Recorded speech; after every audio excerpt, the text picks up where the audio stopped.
Wel, os ydw dda, croeso i'r Oedfa heno, gwsawu yn arbennig.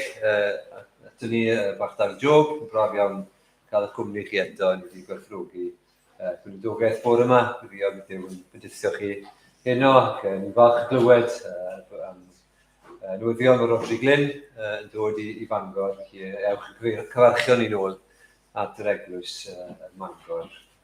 Mae'r cwyddiadau wedi bod ar y sgrin, jyst tynnu sylw chi'n arbennig yn nos Fawrth, cwrgweddi fan hyn, chwarter 8, ac yna dros Wener bydd y clybiau eto, ac yna dydd Sadwrn bydd cwrdd aelodau fan hyn, ac yna stiw i'n mynd, bydd Emyr ddod yn ei syl nesaf, a bydd yn syl Cymundeb. Gwych chi ni gyflwyno'r Oedfa i ddiw.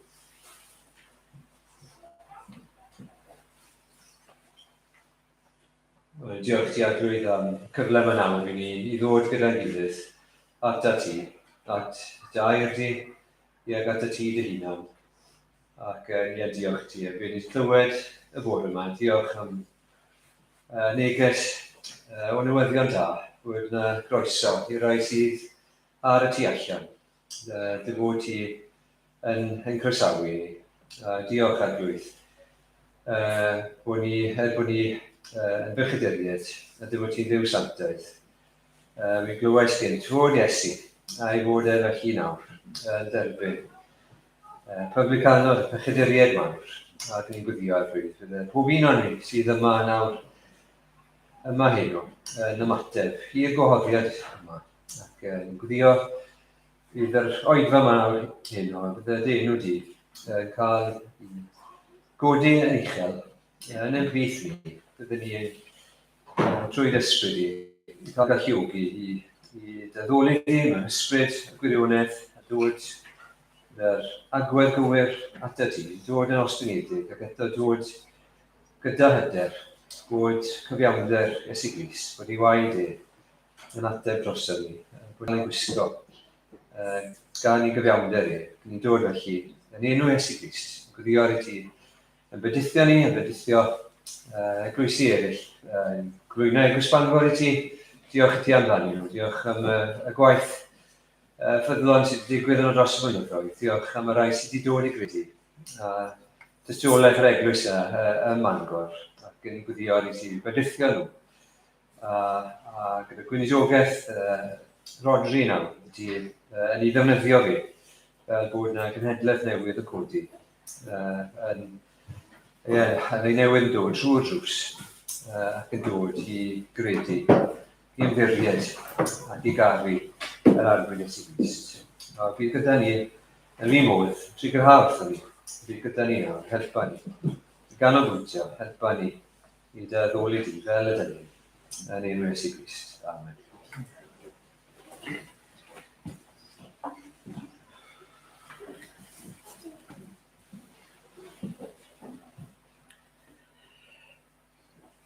A ddarllen chydig o adnodau i ddechrau. Mae Duw yn noddfa ac yn nerth i ni, yn gymorth parod mewn cyfyngder. Felly nid ofnwn i'r ddaear symud ac i'r mynyddoedd ddisgyn i ganol y môr.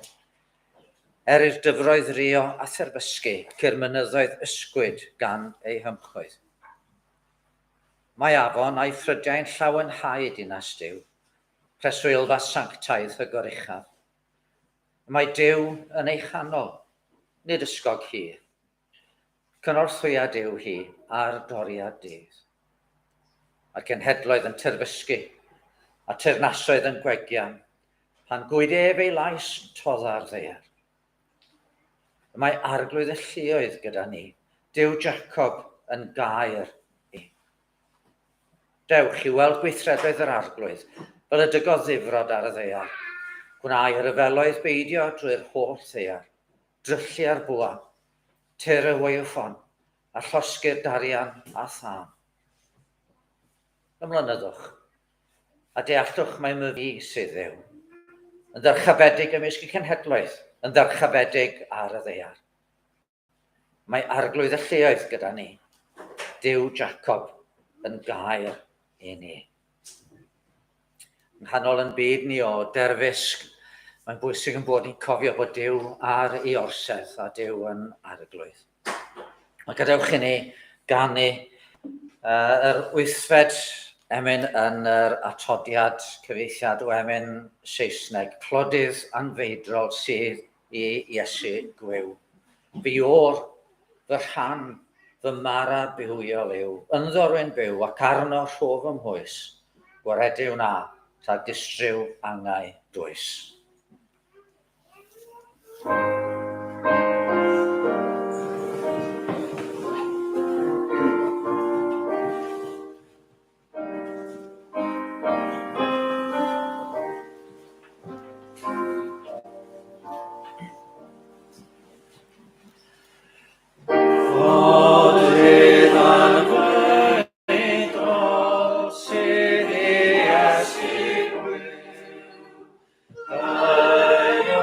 Oedfa'r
O, diolch am y croeso yma, mae'n braf.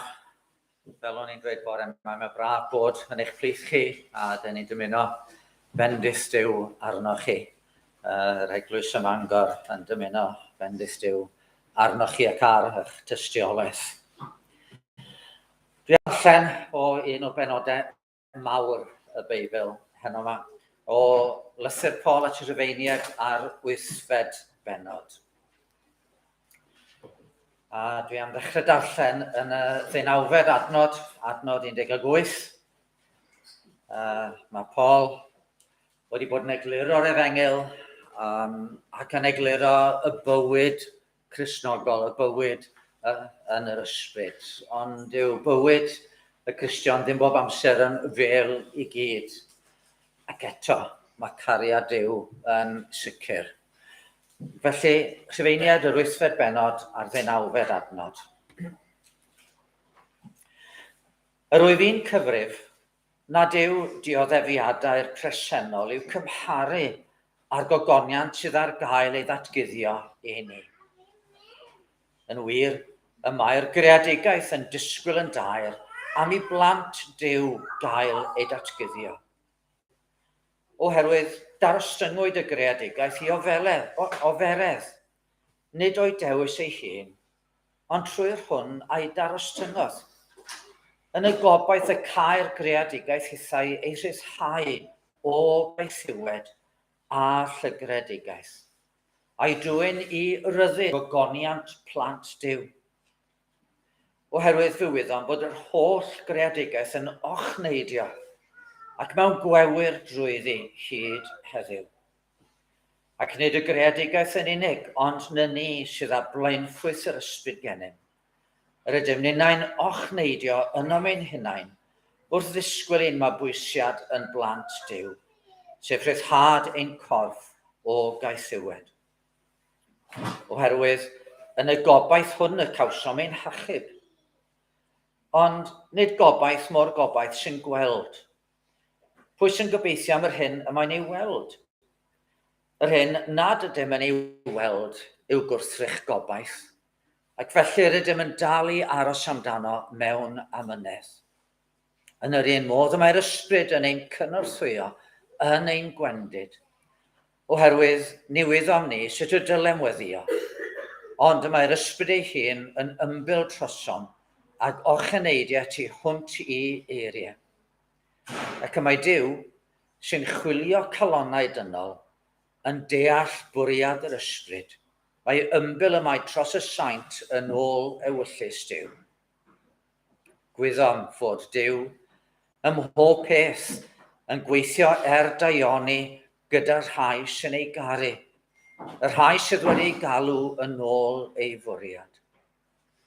Oherwydd cyn ei bod hwy, fe'i hadnabu, a'i rhagordeinio i fod yn unffurf ac unwedd a'i fab, fel mae cyntafynedig fyddai ef ymhlith pobl lawer. A rhai ar agordeiniodd fe'i galwodd hefyd, a rhai a alwodd fe'i cyfiawnhaodd hefyd, a rhai a gyfiawnhaodd fe'i gogoneddodd hefyd. Dyma air yr arglwydd.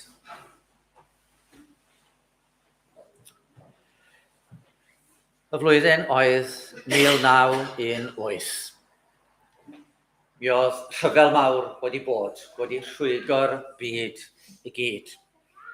A roedd y byd yn ddolerus, oedd y byd yn teimlo clwyfau. A oedd mis Rhagfyr wedi cyrraedd, a fy nhad-cu yn myfyrio, yn meddwl am yr holl ofid oedd yn y byd. A dyma fy'n ysgrifennu emyn, sydd 165 yn y llyfr emynau. Cofia'r byd o feddyg da a'i flenderau. Tyrd yn gloi a llwyr a cha ei ddoluriau. Cod y bobloedd ar ei traed ei thwasneithu. Tu ei prynaist trwy dy waed, dirion Iesu. A fel mae'r byd yn ddolurus heddiw, felly gallwn ni ymuno yn y weddi yma'n gallwn wrth i ni ei chanu. Rhifin 165.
Gadewch i ni droi at yr arglwydd a'n tad mewn gweddi. Gadewch i ni weddio.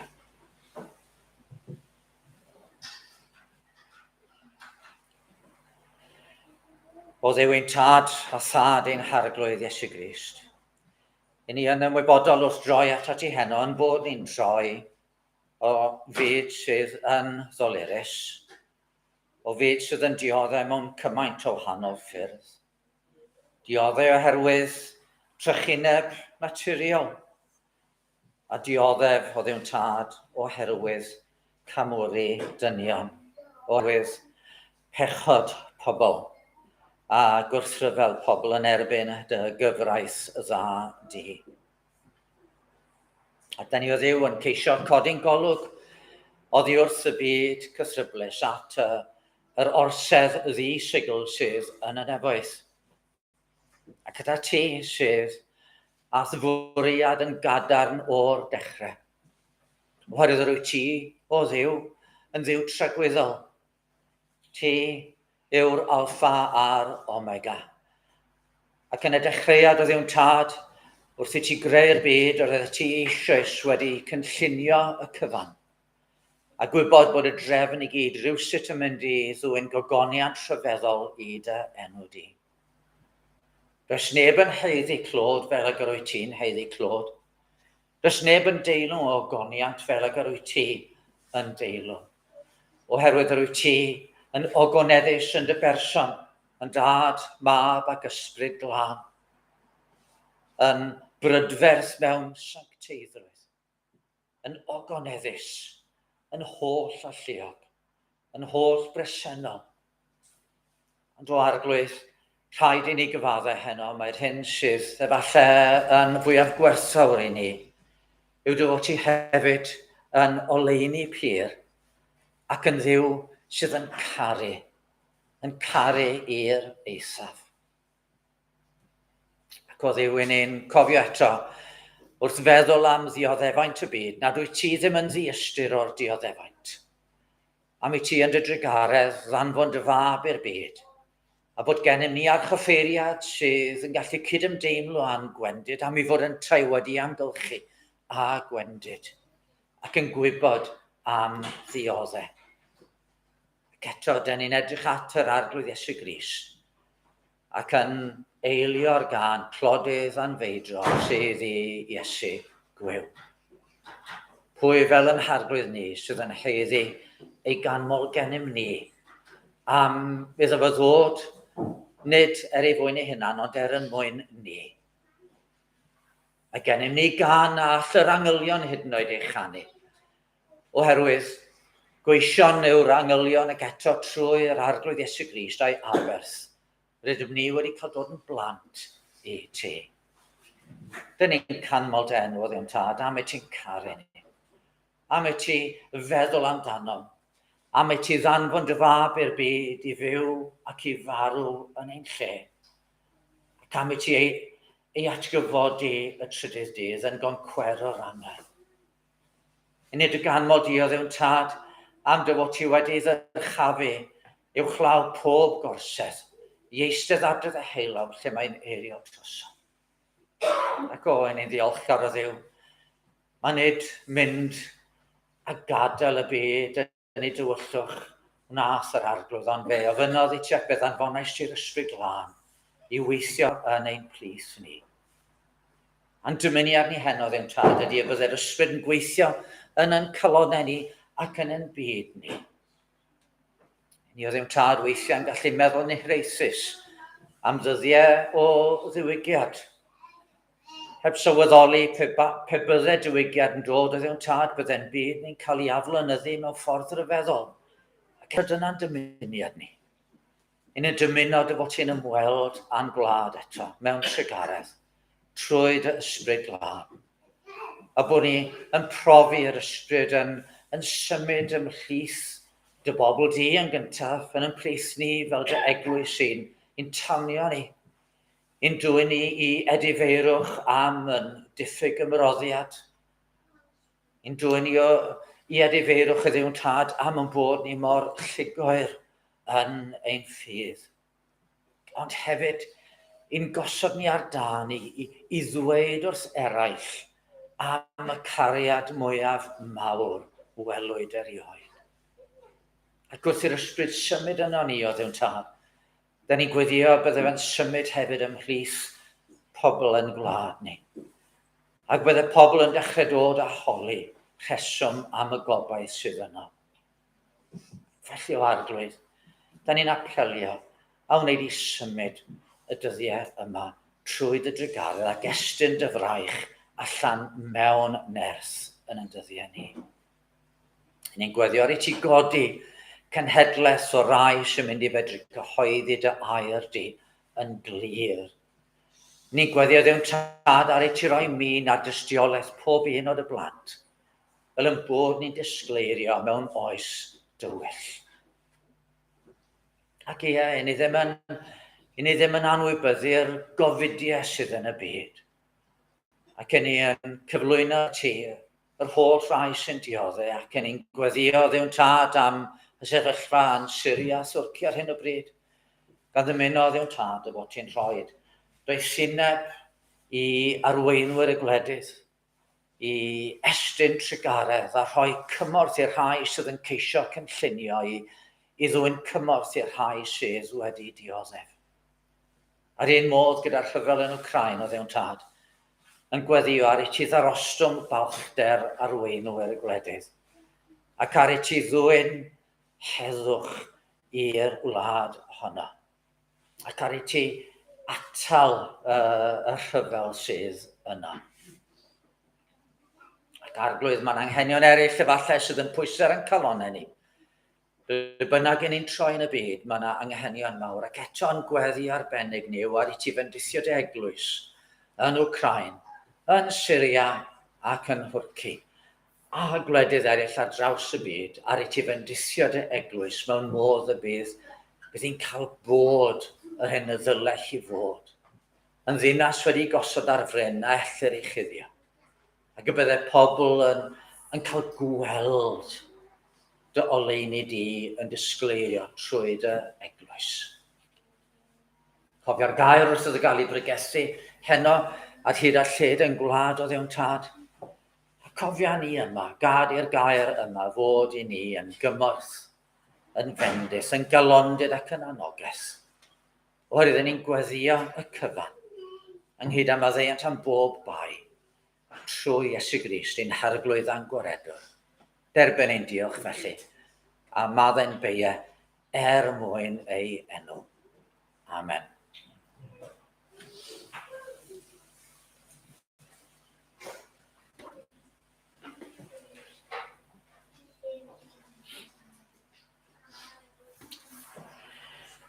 O'n i'n meddwl bydden ni yn canu emyn enwog William Cowper cyn troi at y gair rhif 50 yn y llyfr emynau.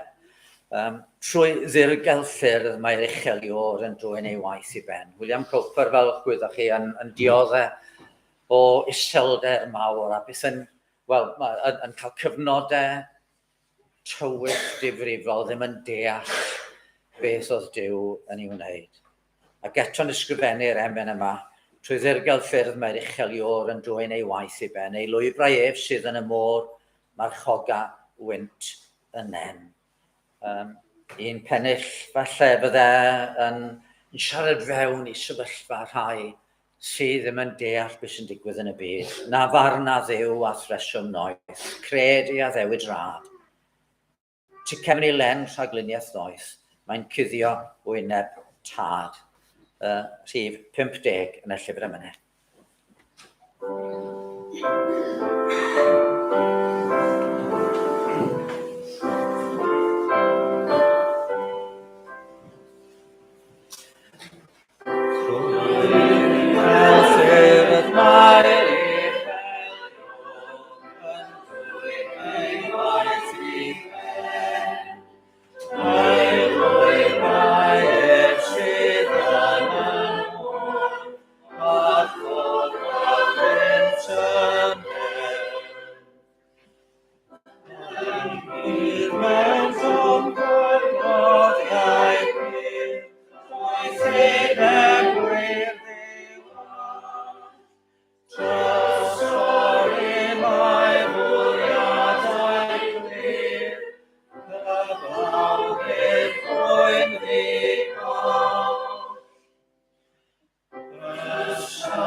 Wel, heno ni am droi at y benod fawr yna yn Rhufeiniaid, yr 8fed benod.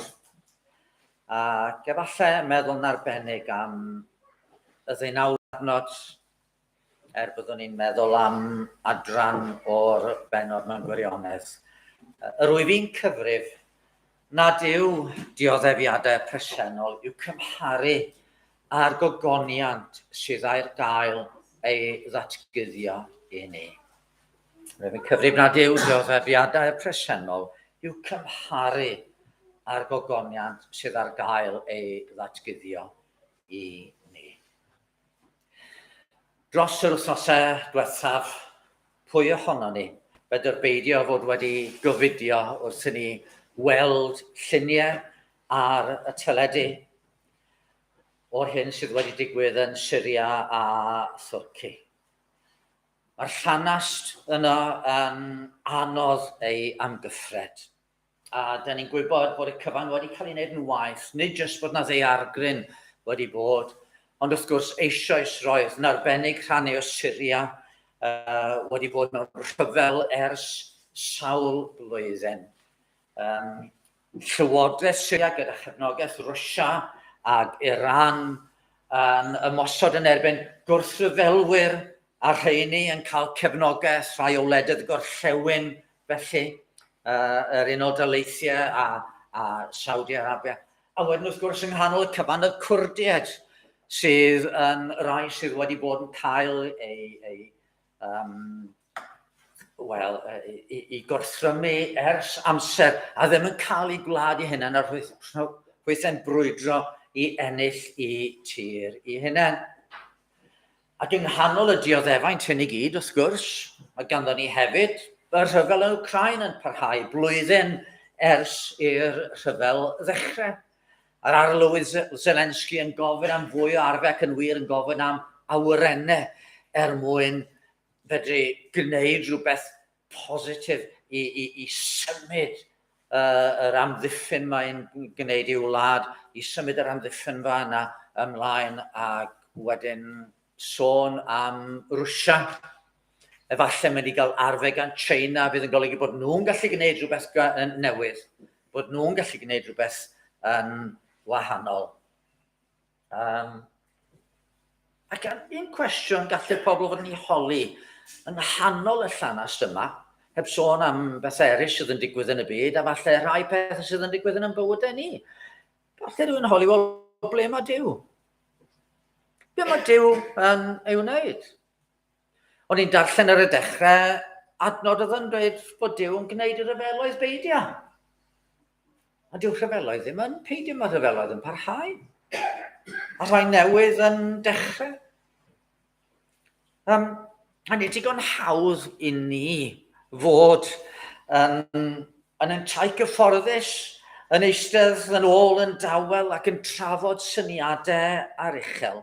Ond nid theori yw'r cwestiwn yma ble mae Duw i rywun sydd a'i gartref yn rwbel a dan y rwbel mae ei deulu wedi i lladd.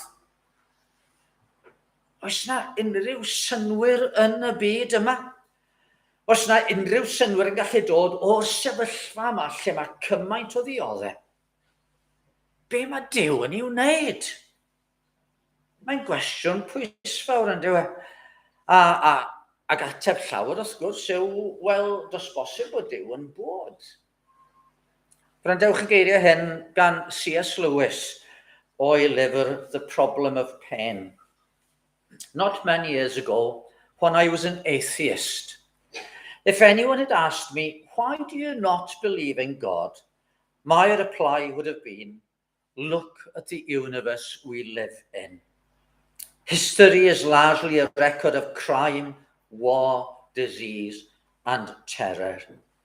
The universe is running down. All stories will come to nothing. All life will turn out in the end to have been a transitory and senseless contortion upon the idiotic face of infinite matter. If you ask me to believe that this is the work of a benevolent and omnipotent spirit, I reply that all the evidence points in the opposite direction. Either there is no spirit behind the universe, or else a spirit indifferent to good and evil, or else an evil spirit. Ac eto, da ni'n dweud na. Mae Duw yn real, mae Duw yn dda, a tydi Duw ddim yn ddi-ystyr o'r dioddefaint ychwaith. Ac mwyn yn helpu ni heno i fel chydig bach mwy am hyn, dyma dro i atlysu'r Paul at y Rhufeiniaid. Nôl llawer dyma'r benod fwyaf ysgrifennwyd erioed, y benod fwyaf yn yr holl Feibl. Dwi'n yn gwybod. Ond mae Paul hyd yma, fel o'n i sôn, mae Paul wedi bod yn eglur o'r Efengel, yn bod ni wedi cael ein cyfiawnhau gan Dduw trwy ffydd ar sail yr hyn nath yr arglwydd Iesu. Fe ddaeth Iesu mwyn talu pris ein pechodau.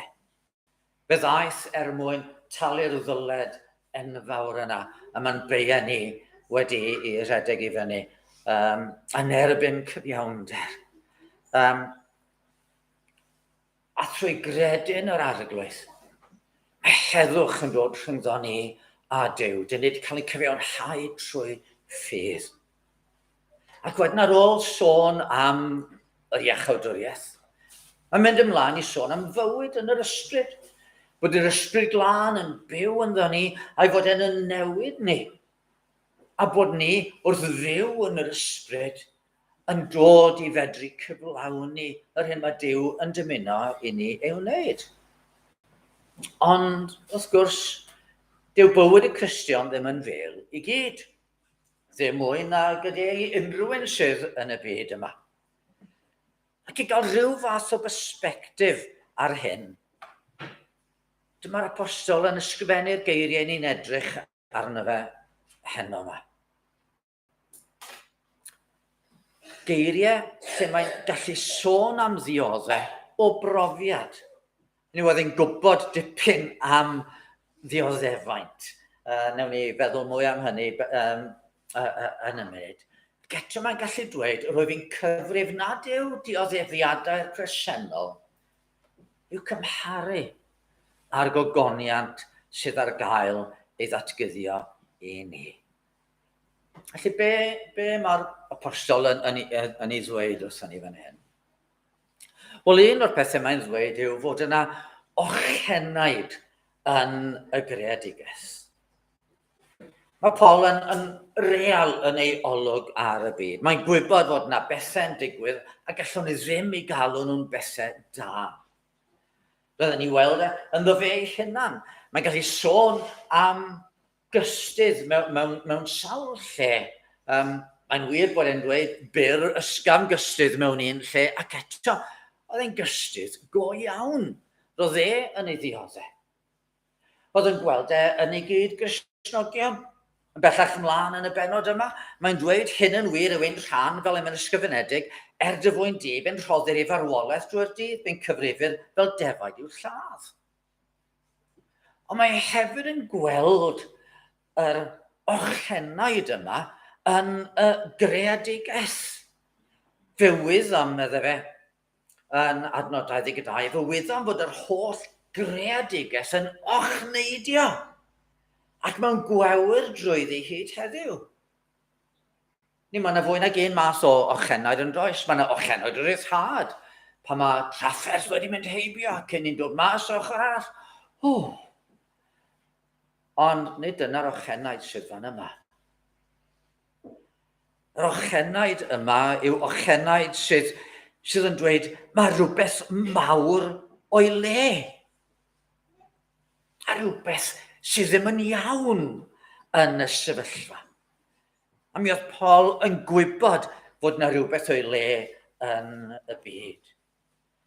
Roedd yn byw a theithio mewn ardaloedd lleoedd daeargrynfau y pryd hynny fel ag y man heddiw. A be brofodd hynny'n do yn ngharchar Philippi, y daeargryn y pryd hynny yn un cadarnhaol yn sicr yn hanes yr apostol. Roedd e'n gwybod bod na ddaeargryn fai. Oedd e'n gwybod bod na stormydd ar y môr. Oedd e wedi cael ei longddryllio fwy nag unwaith. Fe welodd bobl yn dioddau salwch. Mae'n ysgrifennu at y Philippiaid ac yn sôn am Epaphroditus. Oedd wedi bod yn agos at angau ac yn wir fe welodd bobl yn marw. Oedd e'n gwybod fod problemau, fod dioddefaint yn reality yn y byd yma. A fe wyddau hefyd am natur greulon wrth wybod am Gristnogion yn gorfod ymladd bwystfilod yn yr arena. Nature red in tooth and claw. Dyma'r byd ni'n byw ynddo.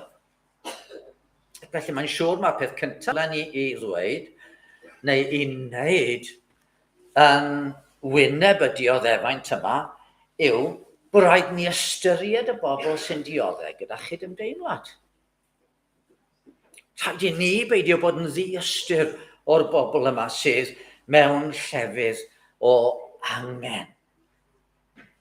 Da ni'n gwybod mae car digymydog fel ti dy hun yw'r ail o'r chymyn. Ac meddyliwch ar enghraifft, yr hyn nath Paul ar Eglwys Fore, dyma'n clywed newydd yn Jerusalem. Nawr, oedd yr Iddewon yn bobl oedd wedi cadw hynny'n ar wahân i'r cenhedloedd ac felly'n dirmygu'r cenhedloedd. Ac felly oedd y syniad bod y cenhedloedd yn helpu Iddewon yn rhywbeth cwbl ddiarth. Ac eto be mae Paul yn neud, mae'n trefnu casgliad yn yr eglwysi yma oedd ymhlith y genhedloedd. A mae'n ysgrifennu at Corinthiaid ac yn dweud, er enghraifft, fe garem i chi wybod gyfeillion am y gras roddwyd gan Dduw yn yr eglwysi ym Macedonia. Iddynt gael ei profi'n llym gan orthrynder, gorlifodd cyflawnder ei llywenydd a dyfnder ei clodi'n gyfoeth o heilioni ynddynt. Rwyf yn iddynt roi yn ôl ei gallu, a tu hwnt i'w gallu, a hynny o'i gwirfodd ei hunain, gan ddeisif arnom yn daer iawn am gael y fraint o gyfrannu tuag at cymorth i'r saint. Casgliad mawr yn cael ei wneud, yn cael ei ddanfon i Jerusalem i fod yn gymorth i'r rhai oedd yn dioddau yn y fan honno. Ac yn wir yn ystod y 3 canrif cyntaf, fe dyfodd yr eglwys o fod yn griw bach i fod yn llenwyr ymerodraeth, a'r dystiolaeth, medden nhw, oedd yn fwyaf amlwg, oedd y modd nath y Gristnogion garu. Neu jyst i gilydd, ond caru hyd yn oed i gylynio. Bydd os yna dau pandemig fel petai yn ystod 300 mlynedd yna. Dyn ni'n siŵr ai y frech goch neu falle y frech wen oedd y plai yma, ond pryn bynnag oedden nhw. Un ffordd oedd pobl yn aros yn ddiogel oedd bod nhw'n ffoi o'r dinasoedd ac yn mynd i'r wlad ar eu pennu hynny. Ond be nath y Cristnogion oedd aros yn y dinasoedd. Gofalu am y cleifion. Ac yn aml trwy ofalu am y cleifion yn dod i ddioddau hynna'n o'r afiechydon, a sawl un ohonyn nhw'n marw i hynna'n. Ond y cleifion trwy gael gofal yn dod trwyddi ac yn byw. A'r cariad yna yn dystiolaeth eglur i'r efengil. Ac felly rhaid i ni gydymdeimlo â phobl sydd yn dioddau. Rhaid i ni weithredu lles y bobl i ni'n byw yn eu plith nhw. Ac wrth gwrs mae'n anodd gwybod pa ffordd i wneud hynny. Yn ydyddiau ni, i ni'n clywed am drychinebau ar draws y byd i gyd. Trychinebau. A dyn ni'n gwybod sydd ni'n rhoi ei un, wel mae'n ein arall fyna, ac yn y blaen. A mae'n anodd i ni fedru gwybod sut fedrwn ni helpu pawb ac eto. Mae rhaid i bob un o'na ni weithredu nôl i gydwybod a cheisio bod yn fendith i'r rai sydd yn dioddau yn y man lle gallwn ni. Boed hynny'n gymydog sydd yn dioddau salwch, boed yn bobl ddigartref yn y wlad yma, neu yn bobl sydd yn dioddau mewn rhyfel neu mewn daeargryn rhywle arall. Felly dyna'r peth cyntaf, mae yna ochenaid yn y greadigaeth. Ond mae Paul yn dweud fwy na jyst bod yna ochenaid yn y greadigaeth. Mae Paul hefyd yn dweud fod y greadigaeth wedi ei darostwng. Mae rhywbeth wedi digwydd i'r greadigaeth. Oherwydd yn adnod 20, darostyngwyd y greadigaeth i ofereth. Nid o'i dewis ei hun, ond trwy'r hwn a'i darostyngodd. Gan rhywbeth wedi digwydd. Yn y dechreuad, ni'n darllen creodd Duw yn nefoedd ar ddaear, ac wedi iddo greu pob peth, ac yn arbennig wedi iddo greu dyn ar ei len a'i ddelw hun, yn oryw ac yn fenyw ar ei len a'i ddelw hun, i fod yn goron y greadigaeth ac yn adlewyrchiad o Dduw yn y greadigaeth. Dyma fe'n edrych ar y cyfan a dweud, mae hwn yn dda iawn. Mae hwn yn wych, mae hwn yn ogoneddus. Ond mae'r greadigaeth yn weindio i lawr. Mae pob dim yn diflannu yn ar y deg. Mae'r greadigaeth wedi darostwng. Yn ni'n ei deimlo fe ynddo ni'n hunain. Hynny yw, y blwyddyn diwethaf dwi wedi gorfod cael cymorth cliw i ni dirywio'n yn cyrff yn hunain. Ac yn ni'n gorfod dod ag athrawiaeth y cwymp i mewn. Fe dorodd Adda ac Efa reolau'r crewr. Ac wrth iddyn nhw dorri'r rheolau, fe dorwyd y cread. Fe gafodd y cread ei darostwng. Y cwestiwn ydy, pwy felly sydd wedi darostwng y greadigaeth? Pwy sydd wedi gwneud rhywbeth sy'n golygu bod y rhyfeloedd, bod y diagranfau, bod yr afiechyd, bod y problemau yma yn amlwg yn y greadigaeth. Adda ac Efa, a nhw ddari ddarostwng, achos nhw groesodd y ffin o efuddod i anefuddod. Wedi iddyn nhw fwyta o bren gwybodaeth da a drwg. Dyna pryd dywedwyd wrth Efa byddaf yn amlhau'n ddirfawr dy boen a thwewyr, ac wrth Adda melltigedig yw'r ddeiar, oth achos di. A nhw sydd wedi darostwng y greadigaeth. Wel, bydd rhywun yn dweud, well, hold on, rwan. Beth am y diafol? Fe ddoth i demtio Efa, fe oedd yn y sarf yn temtio, y sarf dwyllodd Efa gyda'i geiriau celwyddog. Ond i bwriad y diafol o'r cychwyn oedd dwyn dinistyr ar ddyn ac amharu ar bob dim oedd yn pwyntio at Dduw. Mae'r nefoedd yn datgan gogoniant Duw ar ffurfafen y mynegu gwaith ei ddwylo ef, a mae'r diafol yn dweud, na, dwi eisiau distriwio hwnna, dwi eisiau dod â problemau mewn. Ac wrth gwrs, Adda ac Efa wedi cael eu creu i fod yn ddelw Duw yma ar y ddeiar yn y greadigaeth, fel bod y greadigaeth i gyd yn gweld Adda ac Efa. A rhywsut yn gweld adlewyrchiad o Dduw, ac felly'r diafol yn dweud, rhaid fi ddistriwio hwnna. Rhaid fi sbwylio hwnna. A'r diafol sydd wedi darostwng y greadigaeth. Mae'r Beibl gydag awgrym arall lle'r diafol ac Adda ac Efa yn y broses yma. Mae'r Beibl yn awgrymu ateb arall. A ydych chi sylwi ar eiriau Duw wrth Efa. Byddaf yn amlhau yn ddirfawr dy boen a thwewyr. Dwi'n mynd i wneud rhywbeth. Dwi'n mynd i wneud rhywbeth sydd yn golygu bod y boen a thwewyr di yn mynd i fod yn fwy. Mae Duw yn dweud, mae fe sy'n ei darostwng i ddioddau fel hyn. A be mae hynna'n ei olygu? Yw yn dweud, mae Duw sydd yn gyfrifol am ddyrgu honi'r byd. Na, ddim o gwbl. Ond mae yna egwyddor wedi gosod yn y cread. Na all pethau ddim fod yn iawn tra mae pechod yn bodoli. Gadewch chi mi roi fel hyn. Pan dwi'n rhoi fy mis mewn tân, yna mae'n llosgi. A dwi'n tynnu fy mis allan a dwi'n osgoi tân o hyn ymlaen.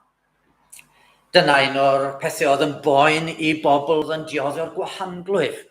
Pan oedden nhw'n dioddio'r gwahanglwydd, oedden nhw'n colli'r teimlad yn eu bysedd ac yn eu traed, ac yn aml, mi fydde rhywun yn cael ei hunan a'i fes yn y tân, ei droed yn y tân, ddim yn sylweddoli, ac yn dod I niwed a'i aelodau nhw'n cael ei anffurfio. Ac bod nhw ddim teimlad.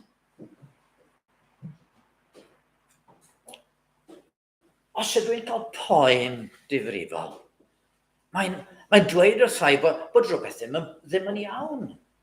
Os gen I poen yn y stomach, a teimlo, wel, wedyn, dwi'n mynd I geisio'r meddyg. Dychmygwch bod ni ddim yn cael poen. A beth sy'n digwydd, mae'n appendicitis yna. A mae'r llid yn yr appendix yn mynd yn fwy ac yn fwy, a dwi'n teimlo dim byd, ac wedyn mae'r appendix yn byrstio, a mae'r llid yn mynd trwy'r corff, a dwi'n cael peritonitis, a falle sepsis, ac yn y blaen. Mae'r poen yn rhybydd bod rhywbeth ddim yn iawn, a bod angen help. Ac felly petai addag Efa wedi cael aros ym Mharadwys, wedi'r cwymp. Bydden nhw ddigon bodlon. Bydden nhw ddim yn sylweddoli bod rhywbeth mawr o'i le. Bydden nhw ddim wedi hiraethu am had o wraig I ddod ag ysugo pen y saff. Pe bydden ni'n ffeindio bod y byd a'r cwbl sydd ynddo yn bodloni, yna fydden ni ddim yn chwilio am waredwr. Ond I ni yn gwybod fod greadigaeth yn rhedeg ei lawr chwedl C.S. Lewis. A rhoddodd Duw dragwyddoldeb yn ein calonnau. Fel yn bod ni'n gwybod, nid fel hyn mae I fod. Mae yna brotest yn ein calonnau ni. Ac oherwydd hynny, dyn ni'n chwilio am ateb. A dyna ymchwil, pan o'n I yn tyfu, y cwestiwn mawr oedd yr argyfwng gwacter ystyr oedd pobl yn teimlo. Erbyn heddiw yn un deall, mae chwilio am identity yw'r peth mawr. Chwilio am rhywbeth sydd yn olygu, ie, gallai I fod be dwi fod. Gallai fod yn gyflawn, gallai fod yn fodlon. Un o ffilmiau James Bond, y teitl oedd The World Is Not Enough. A mae'n wir, the world is not enough. Dyn ni ddim yn gallu cael yn bodloni mewn gwirionedd yma. A fe ddyle pob daeargryn fod yn larwm i'n deffro fod ni angen rhywbeth mwy. Dyle pob ymweliad ar meddyg fod yn rhywbeth sy'n yn ysgwyd ni, yn pob diagnosis o gancer, pob storm neu ddrycyn, yn gyrru ni I chwilio am ateb, oherwydd dyw'r byd ddim yn ddigon I ni. Beth wedwn ni felly? Beth wedwn ni felly? Ydyn ni'n dweud, wel, ie, dyw'r byd ddim yn ddigon, ond does dim byd yn mynd I fod yn ddigon. Does dim gobeth. Does dim synwyr. A dyna I ni ddweud. O na, meddwl Paul. Mae yna ateb, a mae yna ateb cwbl ddigonol yn yr arglwydd Iesu Grist. Yr wyf fi'n cyfrif nad yw'r dioddefiadau'r presennol yw cymharu a'r gogoniant sydd ar gael ei ddatgyddio I ni.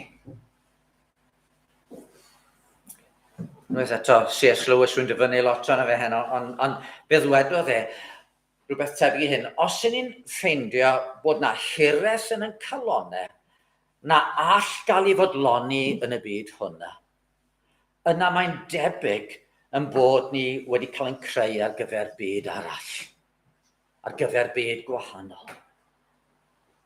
Mae'r Duw sydd wedi'n creu ni'n gwybod, mae'r lle byddwn ni yn cael gwir fodlonrwydd, gwir dangnefedd calon a gwir lawenydd, yw mewn perthynas gyflawn gyda fe ei hunan. Ac felly mae'n darparu nef newydd a deiar newydd, lle byddwn ni'n cael bod mewn perthynas gyflawn a ddeu hynna. Mae yna addewid fod yna ryddid yn mynd i ddod. A dyna'r archenaid sydd yn y greadigaeth. Mae'r greadigaeth yn archeneidio fel claf sydd yn gaeth yn ei welyn hiraethu am y dydd ac aeth godi a mynd allan a rhedeg a profi'r awyr iach a teimlo'n llawn nerth eto. Chi'n cofio cyfnod clo yn y pandemig pan ydych chi'n gaeth i'ch cartref ddim ond yn cael mynd mas unwaith y dydd i gael ymarfer corff ac yn y blaen. Ac oeddech chi'n hiraethu am y dydd byddwn ni'n cael mynd nôl fewn i bywyd. A mae'r greadigaeth yn hiraethu am ddydd pryd bydd pethau'n cael ei gosod yn iawn. Mae Paul yn dweud na ddaw hynny ddim tan bydd un peth yn digwydd. Adnod 19. Mae greadigaeth yn disgwyl yn dair am i blant Duw gael ei datguddio. Neu adnod 21. Mae'r greadigaeth yn hiraethu am gael dianc o'i chaethiwyd a'i dwyn i ryddid a gogoniant plant Duw. A sut mae'n bosib bod na ddydd yn dod pryd bydd plant Duw yn cael ei datguddio.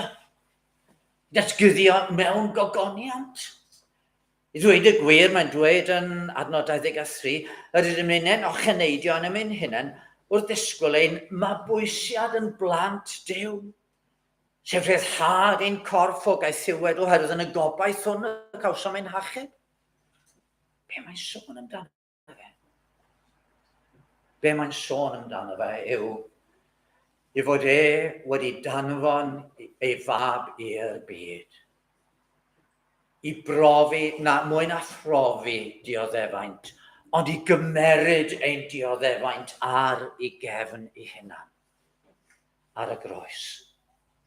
Ac yno yn talu y ddyled, yn talu'r pris am wrthryfel pobloedd di-ri yn ei erbyn.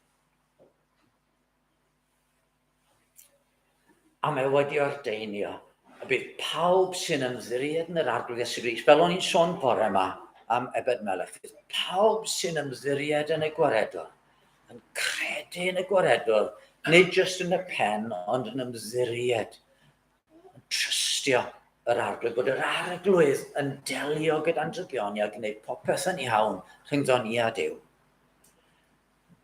Bod rhai felly yn cael ei mabwysiadu'n blant Duw. Ond yn bod ni sydd wedi credu wedi'n mabwysiadu ar un olwg, dyn ni ddim wedi mynd fewn i'r mabwysiad yn llawn. Ni braidd fel plant mewn cartre plant amddifad. A maen nhw'n gwybod mae yna deulu yn mynd i'w mabwysiadu nhw, mae'r teulu yma wedi arwyddo'r ddogfen, mae pob peth wedi drefnu, ond dyn nhw ddim eto wedi cael mynd yn llawn at y teulu yma sydd yn ei mabwysiadu. A felly i ni nawr, yn bod ni ar un olwg wedi'n mabwysiadu a phob bendith ysbrydol yn y nefolion luoedd yn eiddo i ni am yn ei gredyn yr arglwydd. I ni ddim wedi profi'r peth yn llawn. Ac i ni'n amen mabwysiad ar adegau. I ni'n cael yn hynny yn y tywyllwch ar adegau. Hebed i gweld o goleuni, i ni'n dioddef am o'r ochennaid ynddo ni. Ond mae'r gogoniant wedi i baratoi. Mae'n etifeddiaeth sicr, ddi-sigl, di-ddiflanedig, yng nghadw yn y nefoedd i ni. Chi'n meddwl mae Paul, mae'n sôn un man am ei ddioddefaint fel baich ysgafn o orthrynder, neu byr ysgafn gystydd yn yr hen gyfeithiad. Beth yw'r byr ysgafn gystydd yma mae'n sôn amdano fe? Wel, mae rhoi rhestr bellach ymlaen yn yr un llythyr. 5 waith y cyfais ar lawr Iddewon y 20 llach ond un. Oedd yr Iddewon gyda'r gosb yma, 39 chwip. Dim ond 39, sef fwy yna gallu fe fod yn ddigon i ladd y person. So maen nhw'n cyfyngu fe i 39, oedd yn ddigon i anafu rhywun am oes. 3 gwaith ym curwyd a ffyn, unwaith ym llybyddiwyd, 3 gwaith be mewn llongddrylliad ac am diwrnod a noson bym yn y môr. Be mae'r deithiau'n fynych mewn peryglon gan afonydd, peryglon ar lawr lladron, peryglon ar lawr fy nghenedl fy hun ac ar lawr cenhedloedd.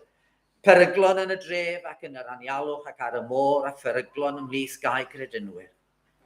Be mewn llafur a llydded, yn fynych heb gwsg, mewn newyn a syched, yn fynych heb luniaeth, yn oer ac yn oes. Ac ar wahân i bopeth arall, mae'r gofal dros yr holl eglwys sy'n gwasgu arnaf ddydd ar ôl dydd. Byr, ysgafn, gystydd. Beth all wneud lan am yr holl chwipio, am yr holl ddioddau, am y llongddylliadau, am yr erlyd. Blwyddyn, 10 mlynedd. Tragwyddoldeb yw'r ateb mae'r efengyl yn ei roi. Tragwyddoldeb o lawenydd di ben draw. Clywais lais uchel o'r orsedd yn dweud, wele y mae preswylfa Duw gyda'r ddynoliaeth. Bydd ef yn preswylio gyda hwy. Bydda'n twyn bobloedd iddo ef a bydd Duw ei hun gyda hwy yn y ddiw iddynt. Fe sych bob deigryn o'i llygaid hwy. Ac ni bydd marwolaeth mwyach, na galar, na llefain, na ffoen. Mae'r peth cyntaf wedi mynd heibio. Ydy Duw yn ddiystyr o ddioddef yn y byd? Na. Mae wedi dangos hynny. Nid trwy roed rhyw egwyddorion i'n stopio ni rhag rhyfela yn gilydd. Nid drwy rhyw gynlluniau ni fedru adeiladu cartrefi sydd ddim yn mynd i ddisgyn mewn daear fai. Nid trwy roed rhyw wybodaeth i'r meddygon i achau pob clefyd. Mae Duw wedi cymryd ystyr o'n dioddef a'n trwy ddod a dioddef ei hun yn ei fab. Ac yn y dioddef hwnnw yn tynnu ymaith ein condemniad, yn dadwneud y drwg nath y sarf i ni. Ac yn rhoi gobaith i bawb sydd yn pwysar yr arglwydd am drigaredd. Gobaith addewid sydd yn fwy na wishful thinking, addewid sicr o gael bod gydag am dragwyddoldeb.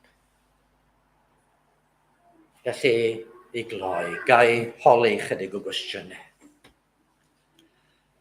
Ydych chi heddiw yn gosod eich gobaith am dangnefedd yn unrhyw beth o gwbl yn y byd? Poblogrwydd, cael gyrfa dda, cael arian yn y banc, cael cartref, cael teulu. Ydych chi'n rhoi'ch gobaith yn unrhyw beth fel yna? The world is not enough. Rhowch eich ffydd a'ch gobaith yn yr arglwydd Iesu. Dyna'r unig obaith sicr. Dyna'r unig obaith gyda sylfaen iddo. Gobaith sydd yn parhau trwy farwolaeth, oherwydd mae'r arglwydd wedi profi hynny trwy atgyfodi hynna o'r bedd y trydydd dydd. Os ych chi heb eto gredu, os chi'n gwybod sut i gredu, wel dewch a siarad gyda rhai Cristnogion neu gyda ni ar ddiwedd yr oedfa, a fyddwn ni'n hapus iawn o gael ceisio eglur y peth i chi. Os ych chi yn credu, ond ych chi'n mynd trwy gyfnod tywyll, mae'n cydymdeimlad yn fawr â chi. Pidwch ag ofni dod a gofyn am gymorth. Falle byddwn ni ddim yn gwybod Sut mae helpu, ond mi wnawn ni eistedd gyda chi trwy'r dioddefaint. A mi fedrwn ni geisio bod yr arglwydd yn rhoi y goleuni i ni, i chi, i weld eich ffordd trwy'r dioddefaint ofnadwy hynny. Os ych chi'n nabod pobl sydd yn dioddef, byddwch iddyn nhw yr hyn ych chi'n dymuno bydda Iesu Grist i chi. Byddwch iddyn nhw yn law i gynorthwyo, yn llais i gydymdeimlo, yn gwmni i leddfu'r unigrwydd sydd i'w deimlo pan i chi yn dioddef. A neb arall efallai'n dioddau'r un boi.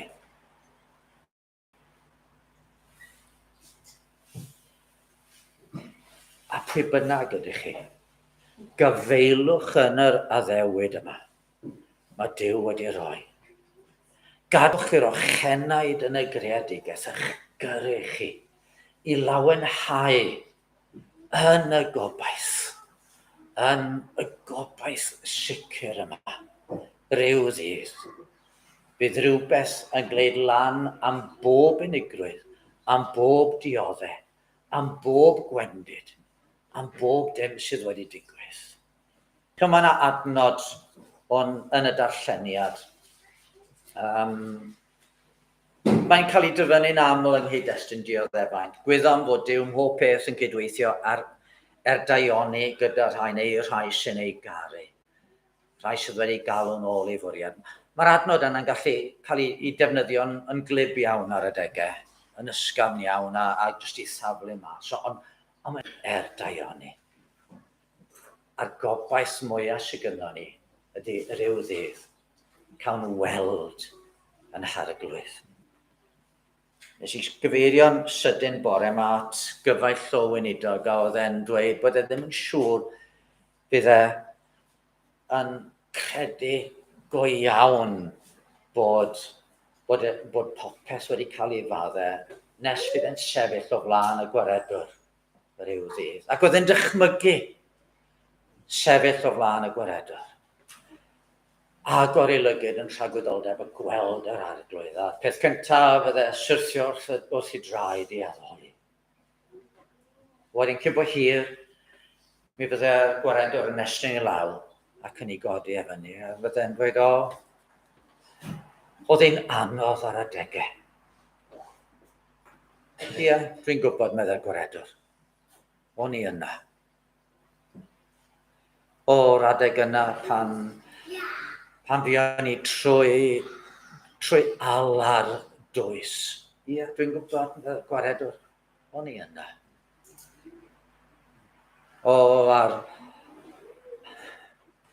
Ar adeg yna nes i golli'n swydd. Yr adeg yna o'n i ddim yn gweld ffordd ymlaen. Ie, o'n i yna. Dyna fe gwaredwr yn dweud bob tro. Wedyn ar ôl chydig, byddai'n nghyfaill, falle bydden ni'n cofio a bydden ni'n dweud, ond wedyn dwi'n meddwl am y troion hynny nes i adael di lawr. Gwaredwr yn wedrych. Dwi'n yn cofio hynny. Sgynna i ddim cof o hynny. Ei pechodau ni chofiaf mwyach. No regrets. Mae ddeian llawn yn llenwi'n bywyd ni i dragwyddoldeb a llawenydd o brofi cwmni ein harglwydd. Rwy fi'n cyfrif na Duw dioddefiadau presennol i'w cymharu a'r gogoniant sydd ar gael ei ddatguddio i ni. Gafeilwch yn yr addewid, gafeilwch yn y gobaith, a gnewch yn bersbectif eich bywyd wrth chi fyw gogoniant i'w enw. Gadewch yn ei weddio.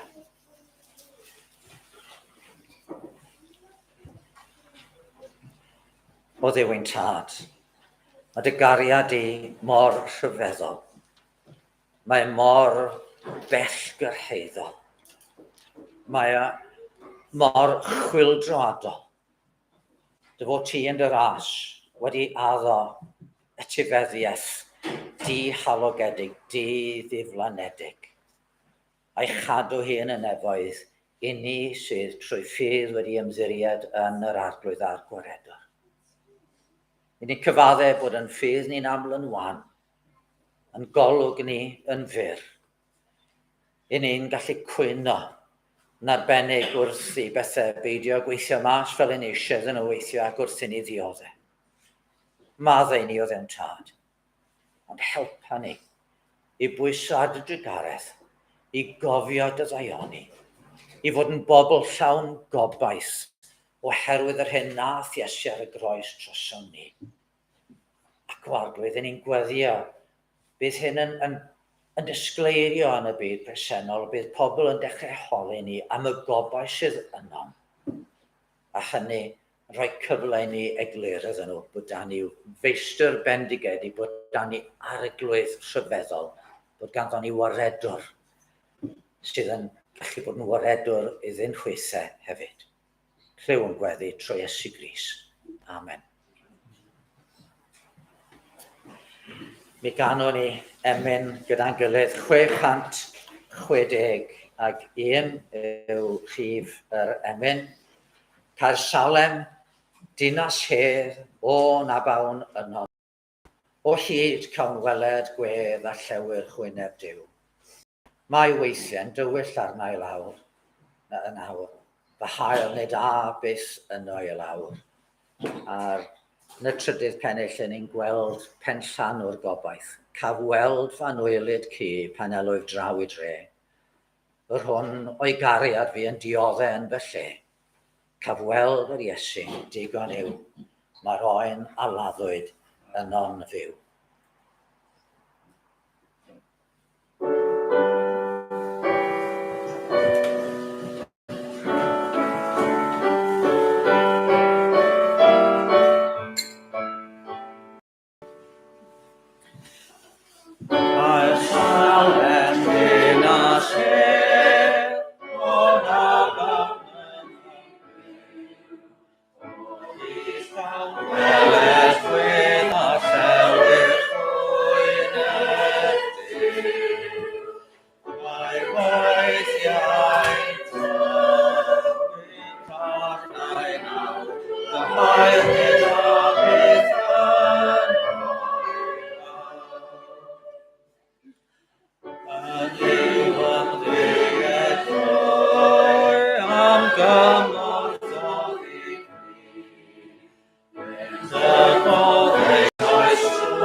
Ac iddo ef, sydd â'r gallu ganddo i'ch cadw rhag syrthio, a'ch gosod yn ddifau a gorfoleddus gerbron ei ogoniant. Ef yr unig ddew ein gwaredwr, trwy Iesu Grist ein harglwydd, bydd y gogoniant am awrhydu, gallu ac awdurdod cyn yr oesoedd ac yn awr a byth bythoedd.